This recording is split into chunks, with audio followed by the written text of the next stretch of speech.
दोस्तों, पहाड़ों से आई है तबाही की एक और तस्वीर और इस बार फिर से वही जगह निशाने पर है जहां से कभी 2013 में एक खौफनाक मंजर पूरी दुनिया ने देखा था। केदारनाथ इस नाम से जुड़ी श्रद्धा अब डर में बदलती नजर आ रही है। बारिश थमने का नाम नहीं ले रही, नदियां अपने किनारे तोड़ चुकी हैं, रास्ते गायब हो चुके हैं और इस वक्त जो स्थिति है उसे देखकर साफ कहा जा सकता है कि ये साल फिर से एक बड़ी त्रासदी का संकेत दे रहा है। जी हाँ, उत्तराखंड के रुद्रप्रयाग जिले में पिछले 62 घंटे से भारी बारिश हो रही है।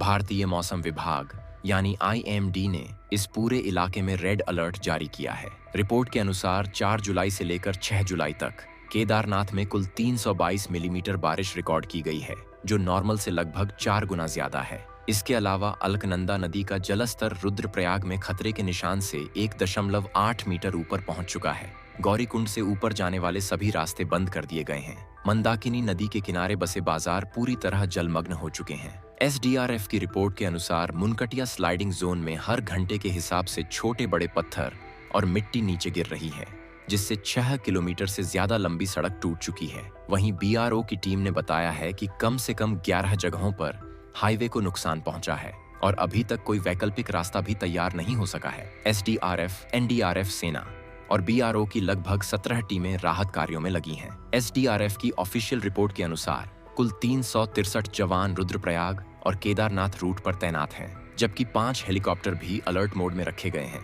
लेकिन मौसम खराब होने के कारण हेलीकॉप्टर उड़ान नहीं भर पा रहे हैं। रिपोर्ट के मुताबिक गौरीकुंड, सोनप्रयाग और भीमबली इलाके में करीब 700 से ज्यादा तीर्थयात्री फंसे हुए हैं, जो 3 जुलाई की रात से ही वहीं रुके हुए हैं और अब धीरे धीरे राशन और पानी की समस्या भी शुरू हो गई है।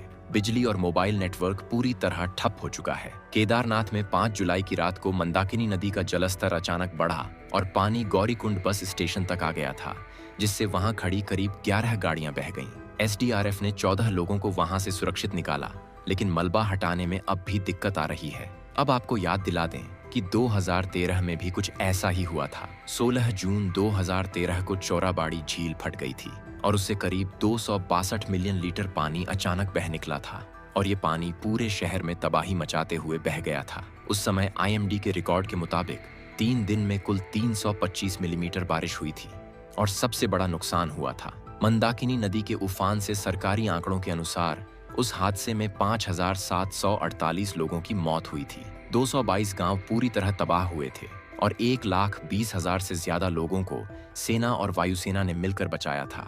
उस समय ऑपरेशन सूर्य होप चलाया गया था, जिसमें 18 हेलीकॉप्टर, 4,000 से ज्यादा सेना के जवान, 600 ITBP जवान और 13 टीम NDRF की लगाई गई थी।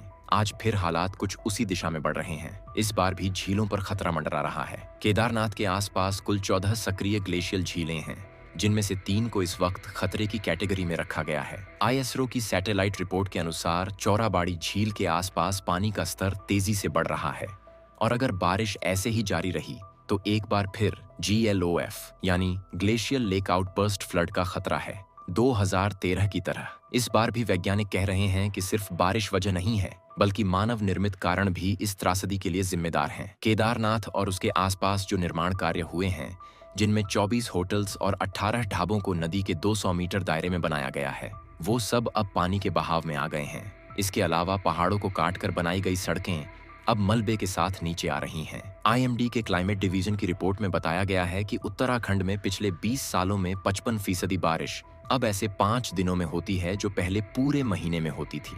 यानी बारिश की मात्रा उतनी ही है, लेकिन समय बहुत कम हो गया है, जिससे अचानक बाढ़ और लैंडस्लाइड की घटनाएं बढ़ रही हैं। इस वक्त सबसे बड़ा खतरा मंदाकिनी नदी से है, जिसके बहाव में 406% की वृद्धि देखी गई है, जिससे नदी ने अपना रुख बदलना शुरू कर दिया है, जिससे गौरीकुंड के पास बाजार की 9 दुकानें बह चुकी हैं और अब पास के होटल्स को खाली करने के आदेश दे दिए गए हैं। उत्तराखंड सरकार के अनुसार अब तक 6 रास्तों को पूरी तरह बंद कर दिया गया है और 3 अन्य वैकल्पिक मार्गों को तैयार करने की कोशिश हो रही है, लेकिन खराब मौसम के कारण मशीनें वहां तक नहीं पहुंच पा रही हैं। अब अगर यही हाल रहा तो आने वाले 48 घंटे में स्थिति और ज्यादा बिगड़ सकती है। मौसम विभाग ने चेतावनी दी है कि अगले 48 घंटे में स्थिति और ज्यादा बिगड़ सकती है। 2 दिन में और 150 मिलीमीटर से ज्यादा बारिश हो सकती है, जिससे नदियों का जलस्तर और ऊपर जाएगा और ग्लेशियल झीलों पर और दबाव बढ़ेगा। SDRF के अनुसार अभी तक कुल 1,716 तीर्थयात्री गौरीकुंड, सोनप्रयाग और लिंचौली इलाके में अलग अलग जगहों पर फंसे हुए हैं, जिसमें से 623 महिलाएं हैं, 81 बुजुर्ग हैं और 47 छोटे बच्चे हैं। सबसे ज्यादा भीड़ गौरीकुंड के उस बेस कैंप में है जहां एक साथ 500 से ज्यादा लोग रुके हुए हैं।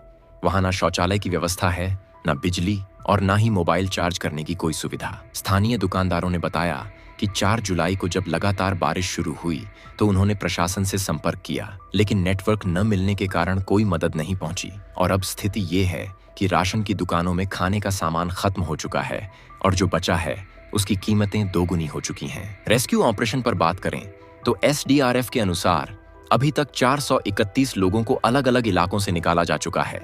बीआरओ ने गौरीकुंड के पास मलबा हटाकर एक वैकल्पिक मार्ग तैयार किया है जिससे इमरजेंसी मेडिकल टीमें ऊपर पहुंच सकें। हालांकि ये रास्ता सिर्फ पैदल चलने के लिए है, इसलिए बुजुर्गों को स्ट्रेचर से लाया जा रहा है।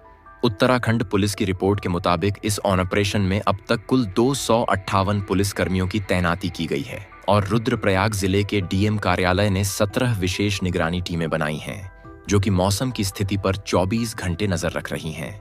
इसके अलावा 5 क्विक रिस्पांस टीम बनाई गई हैं, जो हेलीकॉप्टर के माध्यम से रिलीफ भेज रही हैं। आईएसआरओ की सैटेलाइट से मिली ताजा तस्वीरों के अनुसार केदारनाथ के आसपास बनी 3 ग्लेशियल झीलों का जलस्तर अब खतरे की सीमा तक पहुंच चुका है। चौराबाड़ी झील में पानी का दबाव 31% बढ़ गया है, जबकि वासुकी ताल और कमकुंड ताल में भी रिसाव के संकेत मिले हैं। एनडीआरएफ की रिपोर्ट में कहा गया है कि अगर आने वाले 48 घंटे में 100 मिलीमीटर से ज्यादा बारिश हुई तो इनमें से एक झील टूट सकती है, जिससे बाढ़ और ज्यादा बढ़ जाएगी। इधर सोशल मीडिया पर भी तरह तरह की अफवाहें फैल रही हैं। कई वीडियो में ये दावा किया जा रहा है कि केदारनाथ मंदिर का शिखर हिलने लगा है, जबकि एएसआई और मंदिर प्रशासन ने साफ किया है कि मंदिर को कोई नुकसान नहीं हुआ है और वह पूरी तरह सुरक्षित है। एक और अफवाह वायरल हो रही थी जिसमें कहा गया कि मंदाकिनी नदी ने मंदिर के प्रांगण तक पहुंचकर वहां खड़े श्रद्धालुओं को बहा दिया है, लेकिन एसडीआरएफ ने इस वीडियो को फर्जी बताया है और कहा है कि ये 2013 की घटना का वीडियो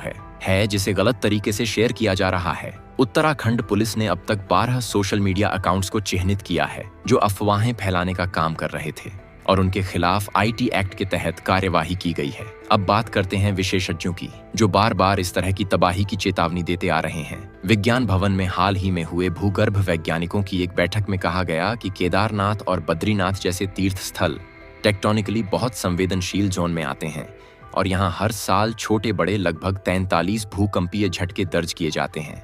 ICIMOD यानी international centre for integrated mountain development की रिपोर्ट में कहा गया है कि हिमालयी क्षेत्र में 2020 से लेकर 2024 के बीच 125 से ज्यादा ग्लेशियर टूटे हैं और 2025 में यह संख्या तेजी से बढ़ रही है। इसी वजह से भारत, नेपाल और भूटान के हिस्से में बनी लगभग 3500 ग्लेशियल झीलों में से 203 झीलों को बेहद खतरनाक श्रेणी में रखा गया है।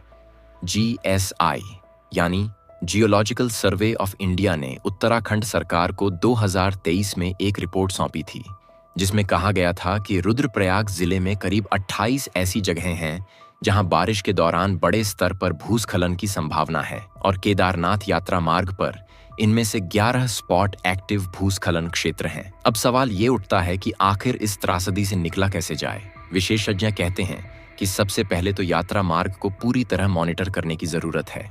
ISRO की सैटेलाइट आधारित अलर्ट सिस्टम को रियल टाइम मोड में लगाया जाना चाहिए। साथ ही उन इलाकों में निर्माण पूरी तरह बंद होना चाहिए जो नदी से 200 मीटर से कम दूरी पर हैं। इसके अलावा राज्य सरकार को चाहिए कि मानसून से पहले ही 3 महीने का इमरजेंसी स्टॉक तैयार रखा जाए, जिसमें राशन, दवाएं, मोबाइल टावर, जनरेटर और अस्थायी शेल्टर हों, ताकि अगर अचानक बारिश शुरू हो जाए तो फंसे यात्रियों को तुरंत मदद मिल सके। एनडीआरएफ के पूर्व डायरेक्टर जनरल सत्यनारायण प्रधान ने एक इंटरव्यू में कहा था कि आपदा प्रबंधन सिर्फ घटना के बाद की चीज नहीं होती, बल्कि ये घटना से पहले तैयारी का दूसरा नाम है और उत्तराखंड जैसे राज्य को ये बात सबसे पहले समझनी चाहिए, क्योंकि यहाँ हर साल मानसून के समय संकट आता है। तो दोस्तों, ये था केदारनाथ बाढ़ 2025 का पूरा हाल, जिसमें न सिर्फ प्रकृति की मार शामिल है बल्कि हमारी व्यवस्था की असफलता भी इसके लिए जिम्मेदार है। अब वक्त आ गया है कि हम केवल श्रद्धा और पर्यटन के नाम पर इस पवित्र जगह को और नुकसान ना पहुंचाएं और सख्त फैसले लें, क्योंकि अगर ऐसा नहीं किया गया तो अगली तबाही और भी बड़ी होगी और फिर हम सिर्फ। तो दोस्तों, आज के लिए बस इतना ही। हालांकि आपका इस मुद्दे पर क्या कहना है हमें नीचे कमेंट में जरूर बताएं। और हाँ, वीडियो अगर पसंद आई हो तो वीडियो को लाइक करें, इसे अपने दोस्तों के साथ शेयर करें और चैनल पर अगर आप नए हैं तो नीचे दिए गए सब्सक्राइब बटन को दबाकर चैनल को सब्सक्राइब जरूर कर लें।